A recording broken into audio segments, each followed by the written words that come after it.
En 1979, salir a caminar con música era algo que rozaba lo imposible. Si querías escuchar tu canción favorita, necesitabas un equipo de música enorme, un tocadiscos o una radio que ocupaba medio brazo. La música era un lugar al que ibas, no algo que te acompañaba. Nadie imaginaba que un pequeño aparato azul y plateado cambiaría para siempre la forma en que millones de personas vivían, viajaban, hacían deporte o incluso se enamoraban. Pero lo más sorprendente es que, cuando Sony presentó aquel invento, casi todo el mundo pensó que sería un fracaso. Porque, ¿quién iba a comprar un reproductor de casetes que ni siquiera podía grabar? Hoy parece absurdo, pero esa fue exactamente la crítica que recibió uno de los productos más importantes de la historia de la tecnología. Esta es la historia del Walkman. Un dispositivo que no solo revolucionó la música, sino que cambió nuestra relación con el mundo sin que apenas nos diéramos cuenta. A finales de los años 70, Sony ya era una empresa admirada en todo el planeta. Sus televisores y equipos de sonido eran sinónimo de calidad, innovación y prestigio. Sin embargo, dentro de la compañía existía un problema que parecía insignificante. El cofundador de Sony, Masaru Ibuka, viajaba constantemente por trabajo. Pasaba horas y horas dentro de aviones escuchando música clásica para hacer los vuelos más llevaderos. El problema era que el reproductor portátil que utilizaba era pesado, incómodo y estaba diseñado para periodistas. Sonaba bien, sí, pero parecía más una maleta que un aparato portátil. Después de uno de aquellos viajes interminables, Ibuka hizo una petición muy sencilla a los ingenieros. ¿Podéis construir algo mucho más pequeño que solo sirva para escuchar música? Aquella frase parecía una petición cualquiera. En realidad, acababa de poner en marcha una revolución. Los ingenieros tomaron como base un grabador portátil llamado Pressman. Era compacto para la época y funcionaba con casetes. El desafío consistía en eliminar todo aquello que no fuera imprescindible. Adiós al micrófono, adiós al sistema de grabación, adiós al altavoz. Solo debía quedar una misión: reproducir música de la mejor manera posible. La idea parecía tan extraña que incluso dentro de Sony muchos pensaban que era un error monumental. ¿Quién compraría un aparato que solo hace una cosa? Era una pregunta lógica. En aquella época los fabricantes competían por añadir funciones. Más botones significaban más valor. Sony, en cambio, estaba haciendo exactamente lo contrario. Y, curiosamente, ahí estaba el secreto. Mientras otras empresas intentaban fabricar una navaja suiza electrónica, Sony decidió crear el mejor cuchillo posible. El proyecto avanzó en absoluto secreto. El equipo consiguió reducir el tamaño del aparato hasta hacerlo realmente portátil. Además, incorporó unos auriculares increíblemente ligeros que pesaban mucho menos que cualquier modelo existente. Aquello también suponía una pequeña revolución, porque hasta entonces escuchar música con auriculares durante mucho tiempo resultaba bastante incómodo. Pero aún quedaba otro problema: ¿cómo convencer al mundo de comprar algo que nunca había pedido? Cuando el primer prototipo llegó a las manos de los directivos, las opiniones estaban completamente divididas. Algunos aseguraban que era brillante, otros pensaban que sería uno de los mayores ridículos comerciales de Sony. Y, siendo sinceros, tenían motivos para dudar. No grababa, no tenía altavoz, no servía para compartir la música con varias personas. Solo permitía escuchar un casete, tú solo. Hoy eso nos parece normal. En 1979 era una idea casi extravagante. Sin embargo, Akio Morita, otro de los fundadores de Sony, vio algo que los demás todavía no eran capaces de imaginar. No estaban vendiendo un reproductor. Estaban vendiendo libertad, libertad para correr, para viajar, para pasear, para perderse por una ciudad mientras sonaba la banda sonora perfecta. Era un cambio de mentalidad enorme. Por primera vez, la música dejaba de estar ligada a un lugar concreto. Ahora podía seguirte a cualquier parte. Sony bautizó aquel invento con un nombre que tampoco convencía a todo el mundo: Walkman. Muchos ejecutivos pensaban que sonaba extraño, que el inglés era incorrecto y que fuera de Japón nadie lo tomaría en serio.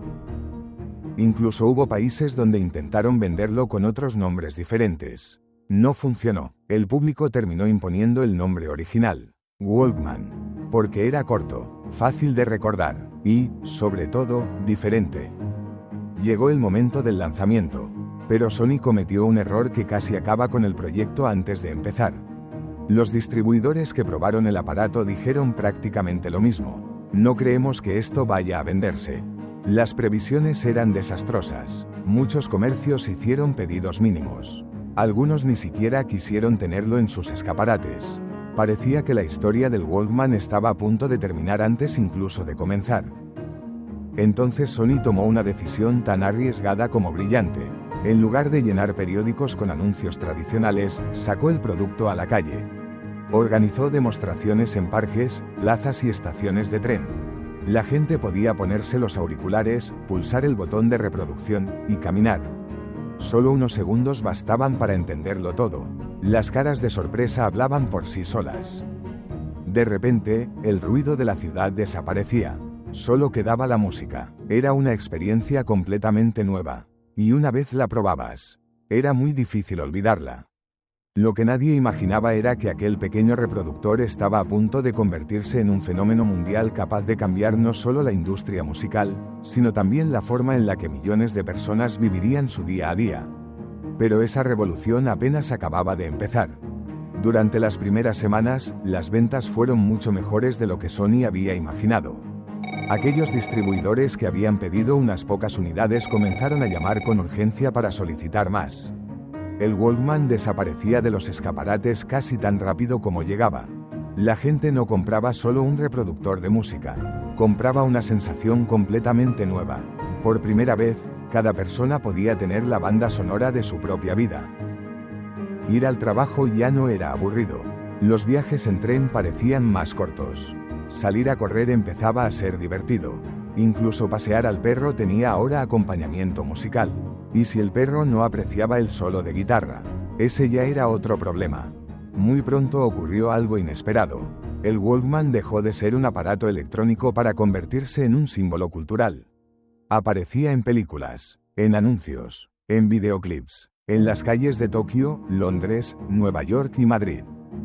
Llevar unos auriculares ya no significaba ser un técnico de sonido, significaba que estabas viviendo la modernidad. Sony tampoco se quedó de brazos cruzados. Cada nueva generación era más pequeña, más ligera y consumía menos batería. Mientras otros fabricantes intentaban copiar el concepto, Sony ya estaba preparando el siguiente modelo. La competencia llegó rápidamente. Panasonic, Aiwa, Toshiba y muchas otras compañías lanzaron sus propios reproductores de casete. Pero el público seguía utilizando una palabra para referirse a todos ellos: Walkman. Algo parecido a lo que ocurre cuando muchas personas llaman Kleenex a cualquier pañuelo de papel. El nombre había dejado de ser un producto, se había convertido en una categoría. Sin embargo, el éxito también trajo cambios que iban mucho más allá de la tecnología. Antes del Walkman, escuchar música era una actividad compartida. Una familia se reunía alrededor de un equipo de música. Los amigos escuchaban el mismo disco. Todos compartían el mismo sonido. Con el Walkman apareció algo completamente diferente: la experiencia individual. Cada persona podía aislarse del ruido del mundo. Algunos sociólogos incluso comenzaron a debatir si aquello haría que la sociedad fuera más distante. Curiosamente, tenían parte de razón. Hoy vemos a millones de personas caminando con auriculares inalámbricos sin hablar con nadie. Todo empezó con un pequeño reproductor de casetes. Mientras tanto, las cifras seguían creciendo. Sony vendía millones de unidades año tras año. El Walkman se convirtió en uno de los mayores éxitos comerciales de la historia de la empresa. Con el paso del tiempo llegaron los modelos resistentes al agua, las versiones deportivas y diseños cada vez más elegantes. Parecía imposible detener aquella máquina. Pero entonces apareció un enemigo que Sony no esperaba: la tecnología digital. A finales de los 90 comenzaron a popularizarse los archivos MP3. Miles de canciones cabían en un espacio donde antes solo entraba un casete. El cambio era inevitable. Sony intentó adaptarse, lanzó reproductores digitales, experimentó con nuevos formatos. Sin embargo, cometió un error importante. Quiso proteger tanto su negocio musical que hizo sus dispositivos demasiado cerrados y complicados para muchos usuarios. Y entonces, en 2001, ocurrió algo que cambiaría otra vez la historia. Apple presentó el iPod. Era pequeño, elegante, sencillo, y prometía llevar 1000 canciones en tu bolsillo. Aquella frase resumía el futuro en apenas 5 palabras. El reinado del casete llegaba a su fin. Poco después llegaron las tiendas de música digital. Más tarde, los teléfonos inteligentes. Y finalmente, las plataformas de streaming. La música ya no viajaba en una cinta magnética. Viajaba por internet. En 2010, Sony anunció el final de la producción del Walkman de casete para la mayor parte del mundo. Después de más de 30 años, terminaba una era. Sin embargo, la historia no acabó allí. Sony siguió utilizando el nombre Walkman para sus reproductores digitales de alta calidad. Porque el nombre conservaba algo muy valioso: la emoción. Aún hoy, cuando alguien encuentra un Walkman en una caja del trastero, rara vez lo ve como un simple aparato viejo. Lo sostiene unos segundos. Recuerda una canción, un viaje, una persona, un verano. Eso es algo que muy pocos productos consiguen. Y quizá esa sea la verdadera razón por la que el Walkman cambió el mundo. No fue el primero en reproducir música. No fue el más potente. Ni siquiera el más avanzado durante mucho tiempo. Pero llegó justo cuando la sociedad necesitaba una nueva forma de relacionarse con la música. Nos enseñó que la mejor tecnología no siempre es la que tiene más funciones. A veces, la mejor tecnología es la que desaparece y deja que la experiencia hable por sí sola. Si esta historia te ha sorprendido, suscríbete a Crónicas Digitales, porque cada semana descubrimos cómo inventos aparentemente sencillos cambiaron el rumbo de la tecnología y, muchas veces, también el de nuestras propias vidas. Porque cada dispositivo tiene una historia, pero solo unos pocos consiguen cambiar para siempre la forma en que vivimos. Y el Walkman fue, sin duda, uno de ellos.